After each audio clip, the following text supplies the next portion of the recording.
that we need girls out there shooting, honey. You come into this roster and you pull the trigger. We don't need somebody that's going to hold it and pass.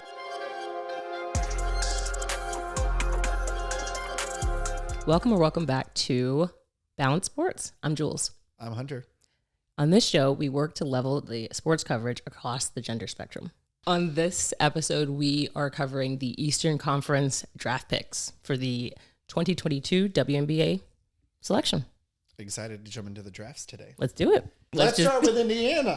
So Indiana had the number 2, 4, 6, 8, 10, 12, 14, 16, 18th draft pick. No, just kidding. Indiana got to pick number 2, and they chose NaLyssa Smith. How do you feel about NaLyssa Smith going second overall in this draft, and what do you think she's going to bring to the Indiana Fever? I think that this is a player that you build around. I think this is a great selection for them. I really do. She had 11.5 rebounds a game, and she has a good three-point game. So, I think she's a solid rebounder, and she goes hard all the time. So I think this was a really, really great pick for them.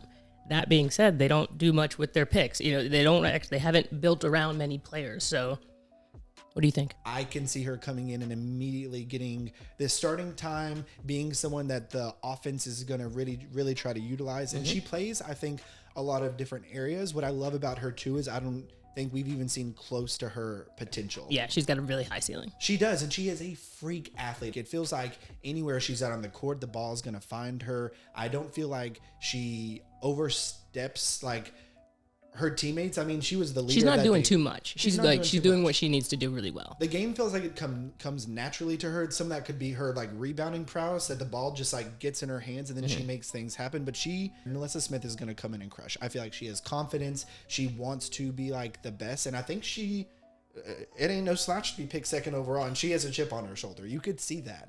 I love that about her. What do you think about Emily Inkster out of Louisville? I'm excited about her. She has 23 steals in the NCAA tournament and averaged 3 steals a game. She is a defensive beast, and so I'm really excited about her, and I think again, this was another good pick.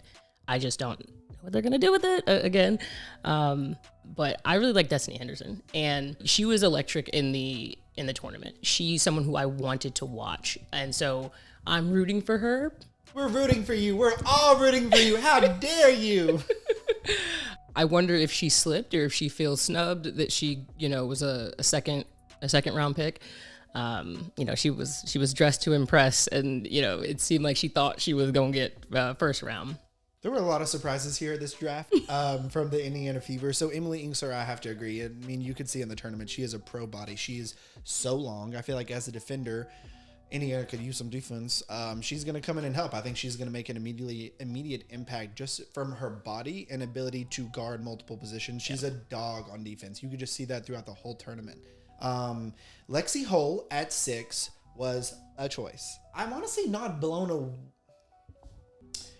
It's just where she went. She's a great three-point shooter, and I think that, defense, three-point shooting, they need a lot of things. I think she could provide that. If I'm trying to look at the bright side for Indiana, it's just that we need girls out there shooting, honey. You come into this roster and you pull the trigger. We don't need somebody that's going to hold it and pass. I think Lexi Hull will come and pull that thing. Okay, we got to go down to Queen Egbo. This pick was a no. It just wasn't. I'm not blown away by her offense, her defense, her rebounding, her passing. It just felt like someone that needed a lot more development. Are you saying that the Indiana Fever don't know how to develop players? Those words came out of your mouth. Closing out the Indiana Fever, with all their choices, we have to talk about Amisha Williams-Holiday being the first player in 20 years selected from an HBCU. Love to see it. I think she represents a lot. I think that's really great for HBCUs, for representation. Jackson State, let's hear it. Everything I was looking at, stats on her, it was pushing a lot of HBCU, and I think that's great, duh. But I wasn't able to find out her statistics, can she ball? You want to know more about the game, and this is something we've kind of talked about with the women's draft as opposed to the men's, is it becomes somewhat more, they were asking odd questions at the draft, hey, so-and-so, your family hasn't been able to be there for you in many years. How does it feel to have them there tonight? And I feel like this kind of falls under that same category of, cool, they selected this player from HBCU. What's her name? Tell us more about that player. Exactly. What are her statistics? Why? I want to know stories was she this great coming coming out of high school. She elected to go to an HBCU and choose her own path, because now I've been able to find more things and read afterwards. And she said, I hope this opened the doors for more great prospects to see that this is a possibility, that you can still have your name called and selected, even going to an HBCU, not necessarily the big Stanfords. schools. Absolutely. So yeah, I think it's great. And she can ball, most importantly. Yes, that's why she was picked, because she can ball. Player of the Year and Defensive Player of the Year, which doesn't happen that often. In her conference? In her conference, yeah. And she's a 3-time Defensive Player of the Year in her conference as well. So like, yeah, she can get it, and that's very exciting. So I'm very hopeful that yes, your name can get called. So I'm super excited for her, and I hope she makes a roster. And then, you know, the alternative of an HBCU selection is Allie Patberg out of Indiana, who is mayonnaise if I've ever seen it. Mayonnaise on a basketball court. They said HBCU white girl. They just flipped the script, honey. They said, we'll give you a little bit of everything in this draft, Indiana. Come We're doing it all. We're doing it all. Oh my God. But good luck, Allie. Let's score them. I'm giving the Indiana Fever a big U. Okay, I'm combining actually 2 categories here. My rating for them is you tried to do that. It's like a B and a C. Yeah. You tried it, you did that. You tried to do that. I did it, you did that. Because they need a lot. And moving on. So now we're going to jump over to Atlanta Dream, who selected first overall. Now, to get that number 1 overall draft pick, they traded with Washington. They traded their number 3 draft pick, their number 14 draft pick, and then their first round draft pick for 2023, the ability to swap that with Washington. First off, before we jump into the number 1 overall pick, what do you think about them giving up that trade before the draft even happened? They needed number 1. That's what that tells me. Agree. I thought it was an awesome idea for Atlanta and a great trade for them to make, to say, you know what, we're going to get somebody great at number 3, but we are going to get a franchise cornerstone, someone that is going to come in and change the Atlanta Dream. And they got that in Ryan Howard. This is a player who has been pro ready since her freshman year of college. She was a 3-time first team All-American at Kentucky. She set so many records. She has a 6'2" frame. She has the ability to bring the ball up the court, shoot. She can create her own shot. The game is going to really flow through her. And I think at Kentucky, she was just forced and asked to do a whole lot. So I think that probably wore a little bit on her as time went, but she has superstar potential. I love watching Ryan Howard play. Yeah, she can defend 1 through 4. She has a great mid-range game. I'm really excited to see her, and I think it's a great place to be in Atlanta. She finished the 2021-2022 season as the only player in the nation with over 600 points, 200 rebounds, 100 assists, 70 steals, and 35 blocks. Like, she is a complete player. Complete. Pro ready. Yeah, absolutely. And I also think that like their second pick, Daz Hillman, was pretty great too. Like I think that she's going to add as well. All-American Michigan basketball player, male or female in history to score 2,000 points and grab 1,000 rebounds. So isn't that crazy? Naz Hillman, I think, was a shock falling as far as she did for the Atlanta Dream, and they had to have been happy about getting her.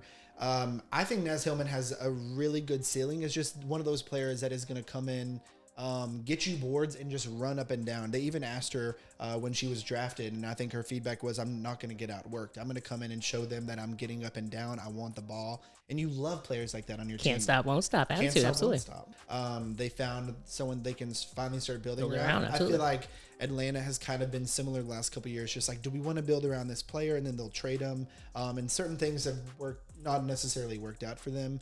Ryan Howard, I think, is someone that comes in and gives them that stability. Let's hope that. Let's score them. It's a yes. It's a yes. It's an absolute yes. They did the damn thing. Like, absolutely. Really happy with these 2 picks for them. Really good. Yeah.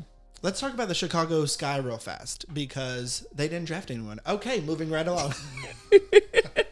They did what they absolutely had to. Washington, Liberty, or the Suns? Suns. Okay. My favorite pick for Connecticut Sun is by far Nia Clouden. I think she has a really great ability to create her own shot, get into the paint, and score easily. And you're not going to be asked to do a whole lot coming to a Connecticut team that is so full of, like, chock full of talent.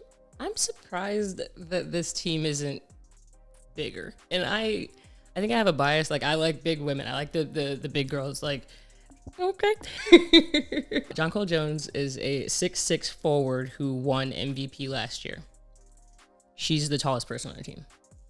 They don't have anyone listed as a center. I think maybe this is, positionless basketball, but they don't have a true center. And I think that MVP could use, when she's not on the floor, who's fulfilling that spot. I would have liked to have seen them get a big girl. Okay, they have Brianna Jones in this position. I'm gonna stop you here. Brianna Jones was one of the All-Stars last year, and she's a center. She's 6'3" on here, but she plays like a 6'6". What? She played like 6'10". She's a Mack truck in the paint. I wouldn't want to be guarding her. She was one of those players that was an all-star last year, and she just like plays a lot bigger than 6'3". She is gonna like come over and block your shit. She's gonna get some boards over you. Like Brianna Jones is gonna get these like bigger defensive assignments. Okay, and that's what, as I'm looking at the roster, that's what I'm looking for. I'm looking for size. I can see what you're saying though. Maybe they just don't have like a natural 5 that's gonna sit down there. Brianna Jones is that girl. Yeah, looking at the roster, I don't see a well-balanced team. And that's what I'm generally looking for. I will fight you here. I think this is the most balanced team. DeWanna Bonner is that skinny string bean will shut you down. She can shoot over you. She will chunk that thing up. I love DeWanna Bonner. I think Kurt Miller likes to play an interchangeable kind of game where cool, I'm pulling this player out, but I'm putting someone in that's like of the same ilk and that's going to be doing something really similar. And I kind of look at these Jordan Lewis, Nia Clouden, Kiara Smith, players that are going to come in and provide the same kind of support for their guards. This is a team you should look out for the championship, I feel like. Okay. So let's rate them. I'm going to give them a you did that. Because, again, it's such a full, complete roster, and I think that they got players that do fit their mold that they really enjoyed. I also rated them a you did that, even though I don't think they're as balanced as you do. But okay, well, I think we're going to have to play some bets on the Connecticut Sun. Let's go to New York. I think with the number 5 overall pick that New York Liberty did exactly what they were supposed to do. I was actually listening to a podcast that Sandy Brundella was interviewed on, and they loved Nayara Sabali at number 5. You just look at her and you're like, this is a WNBA ready player. She'll get in there and bang. She can shoot from a little bit more out. Like, she needs to develop her 3 game. She's going to develop her 3 game. What I liked and what they said is this is picked for us for the future. We want her to come in and learn from Natasha Howard, learn from Stephanie Dolson, and be able to get injury free. What I was hearing from them was just like, we like this player enough to invest in them in the future and know that they can come in this year and not have to rush into it. We will work on her to get healthy and to get fit. I think that's such an awesome buy-in. Yes, you're excited to get drafted and get to the next level, but I wouldn't be as excited to sit and learn. If you're somebody that was mostly injured for your last season, you weren't an All-American, let's say you didn't get the accolades, you come in and you're sitting behind. I don't want to sit. I don't want to sit. Like, I want to play and ball out. Like, that's how I think every elite athlete comes in. Like, you want to ball out. Of course you want to ball out, but realistically, you're not going to be, like, you have such big names ahead of you. You can't think that, like, with the 5th pick, you're about to come in and be the face of the New York Liberty. I don't need to be the face, but I need to be on the floor. Okay, you need to be the flow, not the face. You know what I'm saying? Like, I'm like, that's what I'm thinking. And maybe we could talk to somebody and see if that's their mentality. Like, oh gosh, we're gonna have to. They also drafted Lorella Kubaj from Georgia Tech. At 6'4", she has great size. She has the ability to play multiple positions, and she's gonna fight for rebounds. And she's a great passer. That was a couple things that I know Sandy Brundella was excited about getting Kubaj. Good size, defensive player of the year, 2nd consecutive year that she was the defensive player of the year. So I think it's a good pickup. I'm happy about it. It was good. What would you rate New York's pick? I did. You tried it. Average. I don't think they like boom, bam, bam. It was pretty middle of the road for me. You?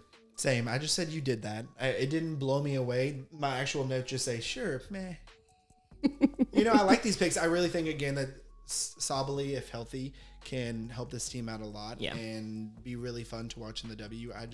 The nagging injury always, kind of gives you concern. Oh, the Washington Mystics. All right, so Washington had the number 1 overall pick. They traded that in order to get the number 3 pick, the number 14 pick, and then they have the right to swap Atlanta's first-round pick next year for their own. What do you think of that decision to trade away the number 1 overall pick in a draft for the number 3 pick and 14? It depends on who you get, and based on who they got, I think they knocked it out of the park. Freaking crushing it. I couldn't agree with you more.